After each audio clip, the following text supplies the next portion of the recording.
On vient de voir l'unboxing, maintenant place au démarrage de la bête. Bienvenue dans l'univers de Nanlux. Vous avez vu passer des mises en situation, donc grâce à Victor, au backlot de TSF, notre ambassadeur, vous avez pu le voir tourner sur une nacelle à plus de 40 mètres. Grâce à un autre ambassadeur, Renault, vous avez pu le voir travailler dans des belles conditions de bound sur béton ou sur light bridge avec le beam. Chez RVZ, on a essayé tous les accessoires avec Thomas Galli, c'était super. On a fait des relevés également, donc niveau puissance, on a vu chez Jacqueline que niveau qualité de SSI, on était sur du 75 en daylight et 90 en tungstène, ce qui est fabuleux pour un projecteur de cette puissance. Et grâce à Martin Grotte, Lumex et Laurent Héritier chez Transpa, on a pu également faire des tests de puissance et d'output. Donc les premières analyses montrent qu'en mode bod, on est sur un équivalent de 6 kg HMI. On n'arrive pas encore aux 9 kg. Par contre, grâce à la Fresnel fabriquée par Schott en 45, elle est vraiment fabuleuse et elle augmente le flux, elle augmente la puissance. Là, on titille vraiment, voire map à 9 kg HMI. Avec l'avantage quand même qu'on est sur un projecteur Stormproof, pareil à toute éventualité, tout en un, et totalement réparable en France. Là, on va s'attarder un petit peu sur les menus. On en a parlé à Londres, on en a parlé en Chine, mais maintenant qu'il est là, que les firmware commencent à être évolués, on a des belles choses à vous montrer. Donc l'univers général, on n'est pas perdu, on est chez Nanlux, intensité, CCT, 2007-6005, avec des pas rapides d'accès, mais au centième près. La correction du vermage, on est toujours sur un plus 80, moins 80 en green, minus green. Dans les menus, le light control. Alors, les steps de dimming, 1%, 0,1%, de 0 à 100, et également un nouveau mode qui donne du 0,1 en dessous de 10 pour garder une colorimétrie très précise et qui repasse en pas de 1 à plus de 10%. Avec ça, on ajoute un autre nouveau mode, le high speed mode. Donc je dis bien tous les Evoque sont compatibles shooting à haute vitesse, il n'y a aucun problème, il n'y a pas de problème de fréquence. Par contre, ce qui peut arriver, c'est que si on a besoin de dimmer en haute vitesse, on peut voir un espèce de step qui ressemble à un flicker, qui n'en est pas vraiment un, mais grâce à ce mode-là, c'est fini, plus de problème.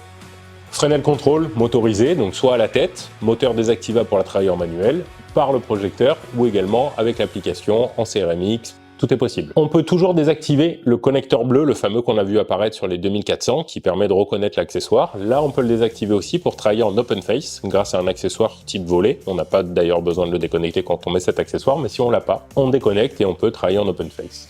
DMX adresse, donc là on a pas mal de petites choses maintenant. Bon, bien évidemment, DMX mode, on a du CCT 8 bits ou 16 bits.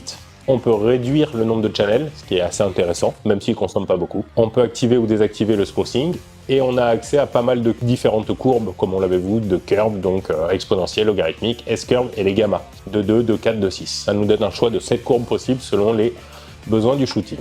Vous l'avez demandé, ils l'ont fait. Donc, en cas de perte de signal, comment se comporte mon projecteur? J'ai plusieurs possibilités, fade out, blackout, je maintiens 2 minutes et je finis en fade out, ou je ne touche rien. Je garde ma config, c'est ce qui est dedans. Wireless control, on est toujours en Bluetooth 2.4, Lumen Radio, on peut tout activer, tout désactiver. Il y a des belles nouveautés, par exemple si on rentre dans le Lumen Radio, qu'on l'active ici, on peut choisir qu'il soit en transmetteur ou en récepteur, ça c'est assez intéressant. On a même un ARF Output Power, c'est-à-dire qu'on choisit si on veut être sur du 20, 16, 11 ou 5 dBm pour mieux passer en fonction de tout ce qu'il pourrait y avoir sur le set. Donc ça c'est assez génial et on peut bien évidemment tout resetter, tout unlinker, tout conserver.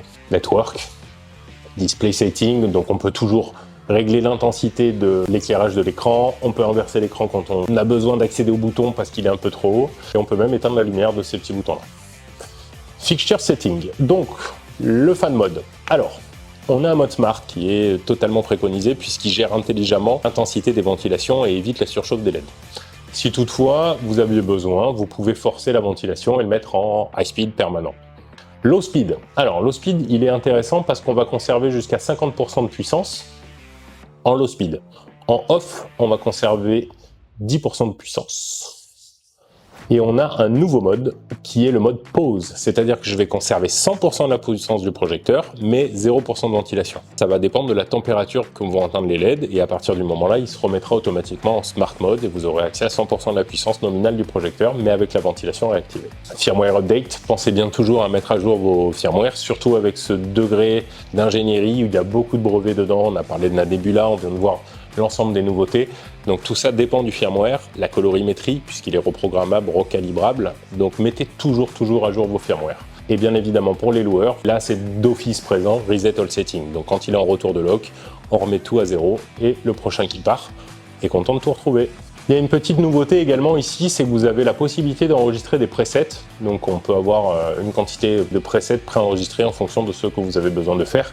Et comme l'ensemble du projecteur est RDM, vous pouvez récupérer ces presets ainsi que tous les pilotages. Sur ce, on a fait le tour.